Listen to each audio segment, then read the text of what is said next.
Bismillahirrahmanirrahim. Assalamualaikum warahmatullahi wabarakatuh. Kita berjumpa lagi dengan BK Sahabat Seru. Bagaimana kabarnya teman-teman semua? Mudah-mudahan selalu dalam kondisi yang sehat, selalu semangat untuk belajar dan terus belajar. Kita akan membagi materi tentang nilai suatu sikap kejujuran. Materi ini merupakan materi bimbingan konseling kelas 11 di semester 1.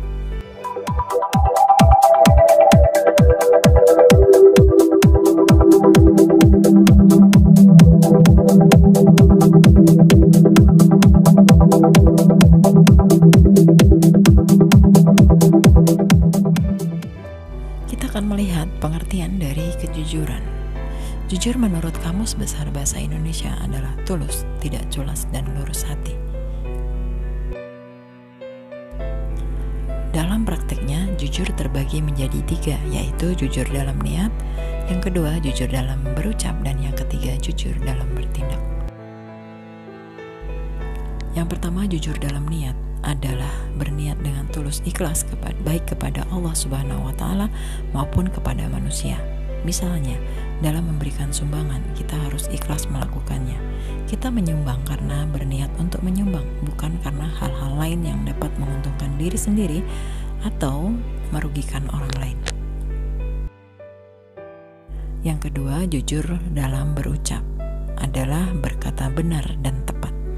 Lawan jujur dalam berucap adalah berbohong. Berbohong adalah mengucapkan sesuatu yang bertentangan dengan apa-apa yang kita ketahui.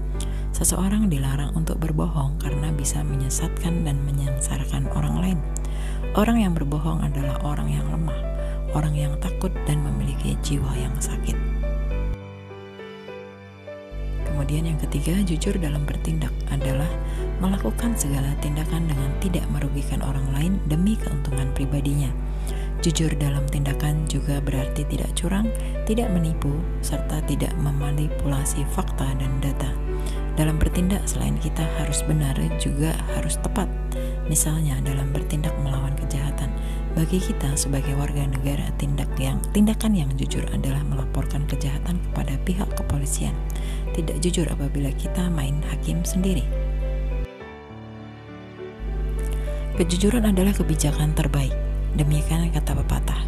Kejujuran membuat orang lain senantiasa percaya kepada kita. Kejujuran juga membuat orang berpikir bahwa kita dapat diandalkan. Teman-teman memandang kita sebagai seorang sahabat. Orang tua melihat kita sebagai anak yang membanggakan. Guru, masyarakat akan mengenal kita sebagai seorang yang berintegritas tinggi dan dapat diandalkan. Ada banyak alasan untuk selalu berkata jujur, di antaranya sebagai berikut. Yang pertama, kita tidak akan terperangkap dalam kebohongan kalau kita berkata jujur. Kemudian yang kedua, berkata jujur berarti tidak ada orang lain yang bakal disalahkan atas perbuatan kita. Yang ketiga, kebenaran selalu merupakan argumen yang paling kuat. Yang keempat, berkata jujur memberikan kita kesempatan untuk menjelaskan apa yang sesungguhnya terjadi. Yang kelima, berkata jujur biasanya tidak akan menjerumuskan ke dalam masalah sedalam jika kita berbohong. Yang keenam, berkata jujur pada seseorang adalah tindakan penuh cinta. Kemudian yang ketujuh, berbohong menyebabkan stres lebih berat daripada berkata jujur. Yang kedelapan, berkata jujur membantu orang-orang yang kita sayangi lebih percaya dan hormat kepada kita. Yang kesembilan, berkata jujur membantu kita merasa tenang di dalam hati. Berbohong membuat perut kita melilit tidak karuan. Yang kesepuluh, kebohongan adalah sebuah jebakan. Kebenaran bisa membebaskan kita dari jebakan itu dan memungkinkan kita terus melangkah maju dalam hidup. Yang kesebelas, kita tidak akan pernah menemukan siapa diri kita sebenarnya sampai kita berani menghadapi kebenaran.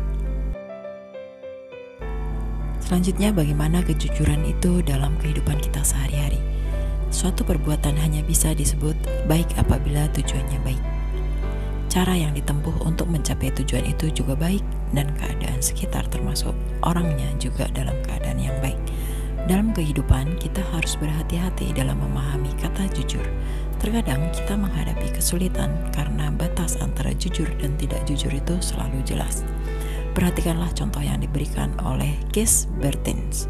Seseorang yang hendak menjual mobilnya karena pernah menabrak orang hingga meninggal tidak akan berkata hal yang sebenarnya. Ia akan berkata bahwa ia menjual mobilnya karena ingin membeli mobil baru. Ini tidak sepenuhnya berbohong karena memang ia ingin mengganti mobilnya dengan yang baru karena mobilnya yang lama pernah menabrak orang hingga meninggal. Lalu, kepada siapa saja kita harus berbuat jujur? Pertama kali, harus jujur pada diri sendiri, kemudian kepada orang lain, dan kepada Allah Subhanahu wa Ta'ala. Yang pertama, jujur kepada diri sendiri. Ini merupakan suatu sikap memperlakukan diri sendiri dengan baik. Kita tidak bisa membohongi diri kita sendiri karena yang membohongi dan yang dibohongi adalah diri kita sendiri. Kemudian yang kedua, jujur kepada orang lain. Ini merupakan memperlakukan orang lain dengan semestinya. Informasi atau perilaku yang dibuat tidak merugikan hak dan kepentingan orang lain, apalagi demi keuntungan dan kepentingan pribadi. Orang yang selalu jujur kepada orang lain akan dipercaya dan disenangi orang lain, dan sebaliknya. Kemudian yang ketiga, jujur kepada Allah Subhanahu wa Ta'ala. Ini adalah mengakui fakta bahwa Allah Subhanahu wa Ta'ala dalam segala sifatnya yang agung, seperti Maha Pemurah, Maha Penyayang. Dampak sebuah kejujuran ini adalah sebuah keikhlasan dan ketulusan kepada Allah Subhanahu wa Ta'ala dalam segala tindakan kita. Selanjutnya kita akan melihat kiat-kiat untuk dapat terus menjaga kejujuran, yaitu diantaranya dengan pertama, mencari teman yang jujur dan menghindari teman yang buruk. Kemudian yang kedua, mencari lingkungan yang jujur dan menghindari lingkungan yang buruk. Yang ketiga, selalu mengingat dampak buruk dari ketidakjujuran. Yang keempat, selalu mengingat Allah Subhanahu wa Ta'ala. Demikian tadi adalah sedikit materi tentang sikap jujur dan bagaimana kita bisa menjaga kejujuran itu dalam kehidupan kita sehari-hari. Nah, semoga setelah mengetahui materi ini kita bisa menerapkan dalam kehidupan kita. Semoga materi ini bermanfaat untuk kita semua. Kita akan ketemu lagi di video-video berikutnya dari BK Sahabat Seru. Terima kasih telah menonton video ini. Kita akhiri. Wassalamualaikum warahmatullahi wabarakatuh.